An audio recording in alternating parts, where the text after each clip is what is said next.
Bien, muy buenas noches, hermanos. Saludamos también a todos los que nos ven a través de nuestra página en la internet en www.iglesiacristianalaserena.cl. Bueno, quiero en primer lugar dar gracias a Dios el poder estar de regreso y agradecer también a Dios por nuestro pastor Tadeo, quien eh, estuvo reemplazando y realizando los estudios en excelente forma también. Así que vamos a continuar en la misma línea. Bueno, lo que comenzamos, o lo que comenzaron a ver ustedes con el pastor Tadeo, es la culminación del estudio de la doctrina de Satanás y sus demonios. Y por supuesto que culmina con la provisión de Dios para hacer frente a nuestro adversario. Ahora, nosotros debemos siempre recordarnos el propósito de por qué nosotros estudiamos, mejor dicho, estudiamos la doctrina de Satanás y sus demonios. Eh, Alguien por ahí dijo que en realidad, ¿por qué hablábamos tanto del diablo? Que ya iban muchos miércoles hablando del diablo. Y nuestro propósito no es exaltar a Satanás, por supuesto. Nuestro propósito es conocer a Satanás, ¿no es cierto? Sus demonios, sus artimañas, sus estratagemas. Porque recuerden que el pasaje que nos sirvió de guía, o nos ha servido de guía para este estudio, está en 2 Corintios, ¿no es cierto? Capítulo 2, versículo 11, donde dice que no ignoramos o no debemos ignorar las maquinaciones o las estratagemas de Satanás. Y seguramente uno de los grandes problemas o las dificultades que hemos tenido como pueblo de Dios es no conocer bien cómo es que nuestro adversario opera. El cristianismo, de alguna manera, la iglesia en términos generales, ha más bien caricaturizado, consciente o inconscientemente, lo que es la guerra espiritual y cómo opera finalmente nuestro adversario. De alguna manera, la iglesia ha sucumbido a la tentación de ir más allá de lo que la palabra dice respecto a esto, ¿no es cierto? Tanto el conocimiento de nuestro adversario como la forma de enfrentar esta batalla, y ha caído más bien en situaciones de formas, de fórmulas, de métodos que no están amparados por la escritura, ¿ya? De hecho, lo que la escritura nos dice es bastante claro y mucho más sencillo de lo que nosotros pudiésemos, sencillo en términos de la enseñanza propiamente tal. No es algo oculto, ni es algo, es una prerrogativa de algunos cristianos especiales con ciertos poderes para hacer frente a Satanás, ¿ya? Por lo tanto, Satanás ha querido eso. Nosotros tenemos que entender que Satanás opera de una forma muy clara, lo ha hecho así siempre. Recuerdan ustedes que esto empezó en el jardín del Edén. Dios dijo una cosa y Satanás dice otra cosa, que es diametralmente opuesta a lo que Dios dice, ¿no es cierto? Y cuando nosotros hablamos de cómo resistir a Satanás, tenemos que resistirlo en el terreno en que Dios quiere que nos encontremos y no a donde darnos a hacerlo. Entonces, todo lo que Dios dice en su palabra con claridad, la forma en cómo Satanás opera para atacarnos es incitándonos, seduciéndonos, empujándonos a qué cosa, a hacer lo contrario, ¿ya? A hacer lo contrario. Bueno, la armadura de Dios es, sin duda alguna, la provisión absoluta que tenemos como hijos de Dios para resistir al diablo, ¿ya? Si nos acordamos de Efesios 6, 10, ¿cierto? Donde empieza el relato.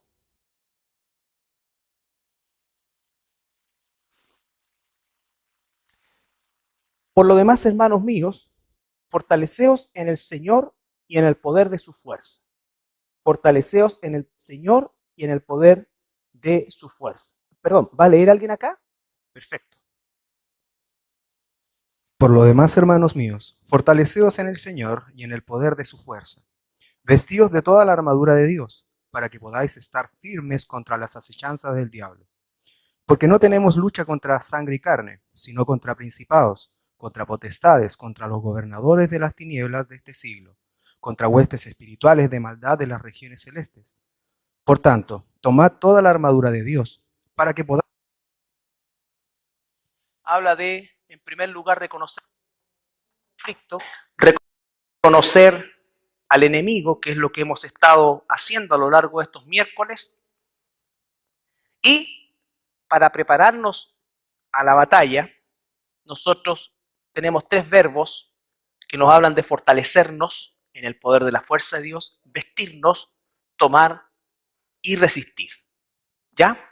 Esas 4 acciones son la clave para nosotros operar bajo la indicación de Santiago 4.7, si la podemos buscar. Santiago 4.7.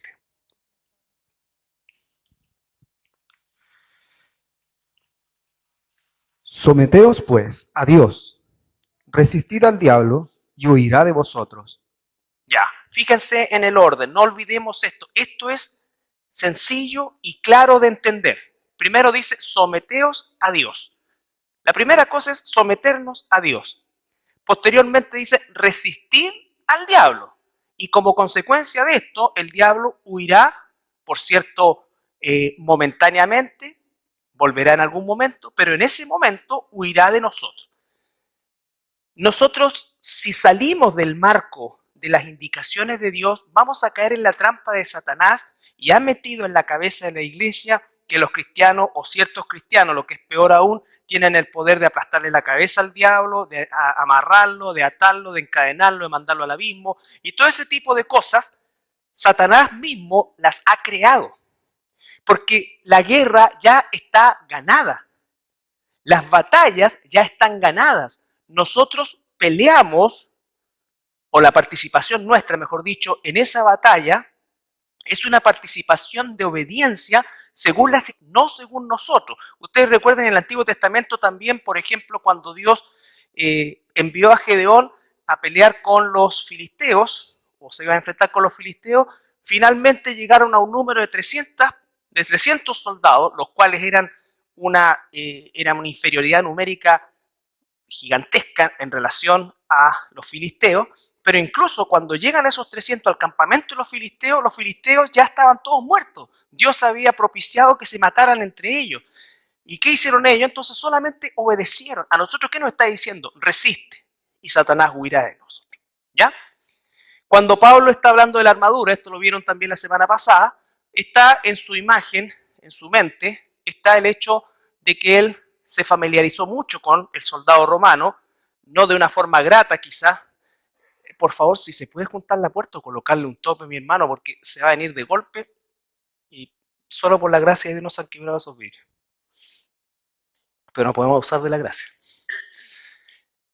Estaba esta imagen, ¿no es cierto? Entonces el Espíritu Santo de forma maravillosa inspira al apóstol Pablo y le hace de alguna manera relatar esta revelación espiritual a través de elementos que él o con los cuales él estaba familiarizado. Les dije en más de alguna oportunidad que las legiones romanas o el ejército romano logró hacer un cambio radical en las estrategias de guerra que lo llevaban a tener muy pocas bajas en las batallas que libraban, y era principalmente por el hecho de que los romanos tenían una fase inicial de su batalla que era, está bien así, resistir con ese, gracias, resistir. ¿Se acuerdan ustedes con el escudo? Ellos crearon las formaciones y una serie de otras cosas, y por lo tanto lo que hacían era desgastar al enemigo. Entonces el enemigo le tiraba flechas, lanzas, le tiraba de todo, y cuando ya no tenía que tirarle, los romanos abrían esto y perseguían. Y entonces, ¿qué es lo que hacía el enemigo? Escapaba. Eso es lo que nos está diciendo el Señor. ¿Ya? Nosotros debemos resistir y Satanás huirá. No nos está mandando a pelear o a meternos a pelear con Satanás. Nosotros debemos resistirlo. Todos los elementos de la armadura tienen un sentido defensivo, incluida la espada, ¿no es cierto? Y la vamos a ver, por supuesto, en su oportunidad. Cuando Satanás a Jesús le tiraba una, el Señor hacía esto, ¿no es cierto? Y finalmente lo resistió y Satanás dice que huyó por un tiempo de él. ¿Estamos? La primera pieza que se vio fue el cinturón de la verdad. Tu palabra es la verdad, dice Juan 17:17. ¿Cómo ceñirnos?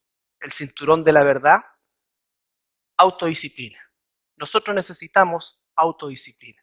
Una de las razones, quizás una de las más grandes razones del fracaso en nuestro crecimiento espiritual es la falta de disciplina y la falta de autodisciplina. El apóstol Pablo dice a los hermanos, cuando se está despidiendo de ellos, yo les he enseñado todo el consejo de Dios. Ahora ustedes tienen que aplicarlo. Ustedes tienen que estudiarlo. Ustedes tienen que disciplinarse en esto. Uno tiene que tener una disciplina en su tiempo de oración, una disciplina en su tiempo de lectura, una disciplina en la participación, una disciplina en todo. ¿Qué hacemos nosotros? Normalmente, nuestra vida espiritual está basada principalmente en situaciones emocionales. Me siento bien, lo hago. Tengo ganas, lo hago. ¿Se entiende? Entonces, el concepto de autodisciplina es fundamental para el crecimiento espiritual. Obviamente, si hay autodisciplina, podremos conocer lo que es la renovación mental, porque estaremos en un proceso continuo y disciplinado, incorporando y sacando aquello que no es de Dios. Y como consecuencia natural, habrá un desarrollo del fruto del Espíritu. ¿Qué es lo que vamos a ver hoy día? La segunda pieza, que es la coraza de justicia. La coraza de justicia. La coraza de justicia, que es el segundo elemento, que está en el 6.14b. Estad pues firmes, ceñidos vuestros lomos con la verdad y vestidos con la coraza de justicia. Vestidos con la coraza de justicia. La coraza de justicia es lo que hoy día nosotros diríamos el chaleco antibala, ¿ya? Que era otro elemento para resistir. Pocas veces los soldados romanos, a diferencia de lo que se ve muchas veces en las películas, entraban en la batalla cuerpo a cuerpo, ¿ya? Había mucho tiempo de resistencia. Y esta coraza justamente era por si se filtraba alguna flecha principalmente y se filtraba digamos, la formación del escudo o de los escudos y el soldado tenía una coraza que le protegía sus órganos vitales, corazón, pulmones. ¿Ya? Entonces, ¿qué significa la coraza de justicia? Es muy importante porque esa coraza de justicia va a ser una barrera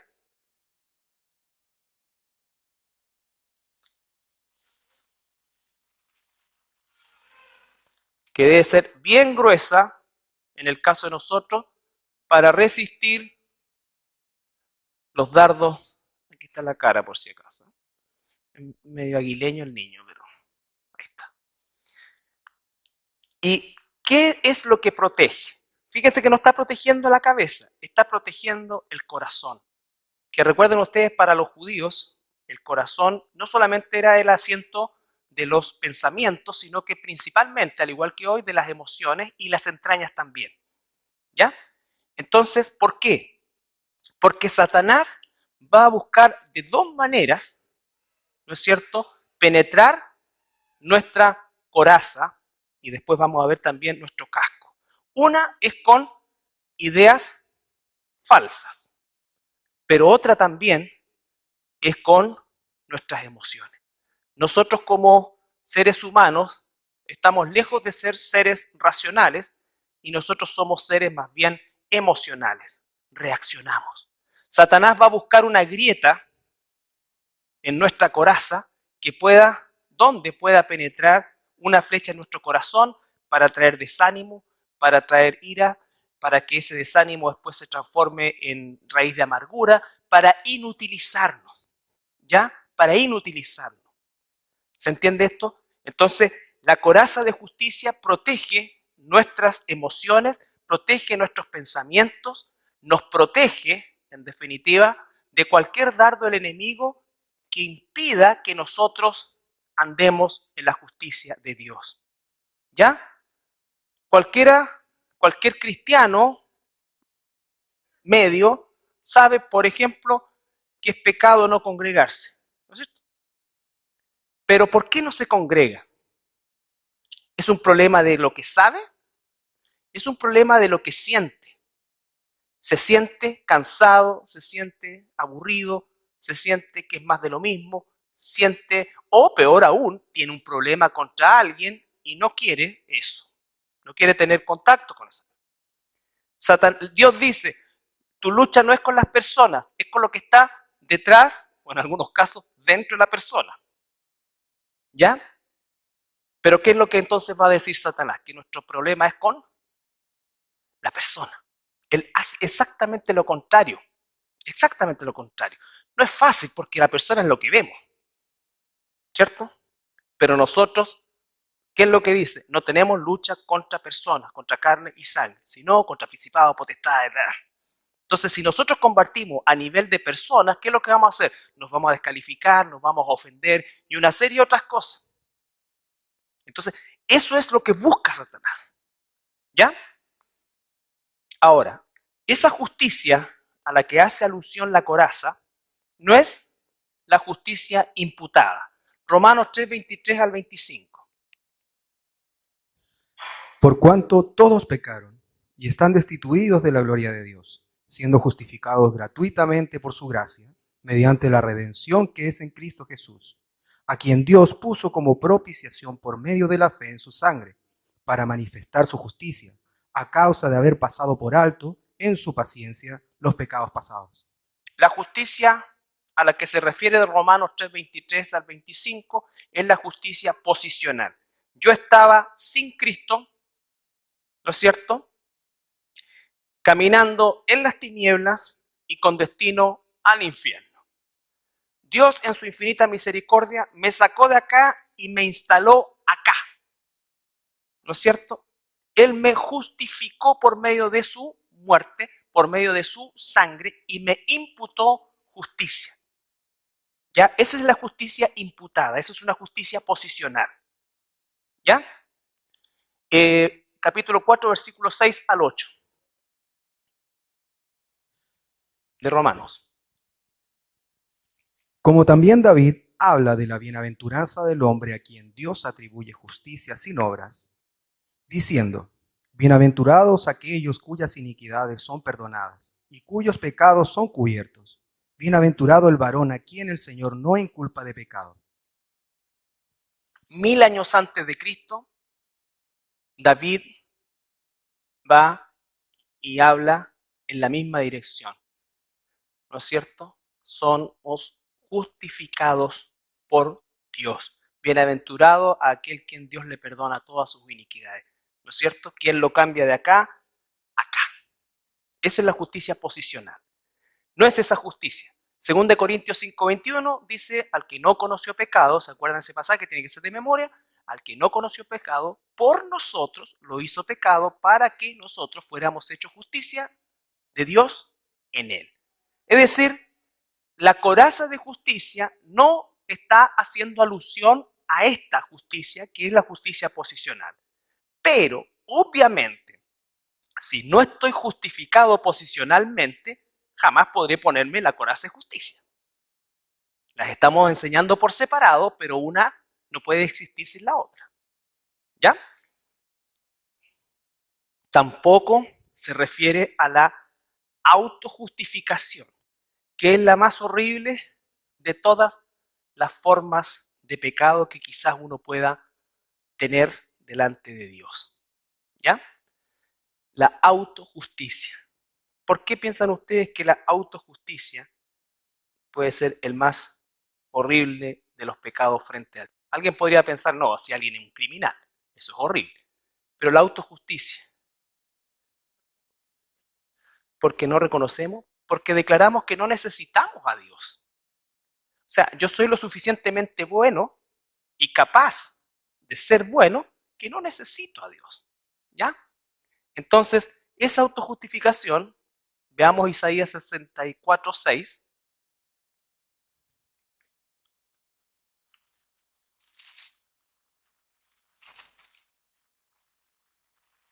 Si bien todos nosotros somos como suciedad y todas nuestras justicias como trapo de inmundicia, y caímos todos nosotros como la hoja,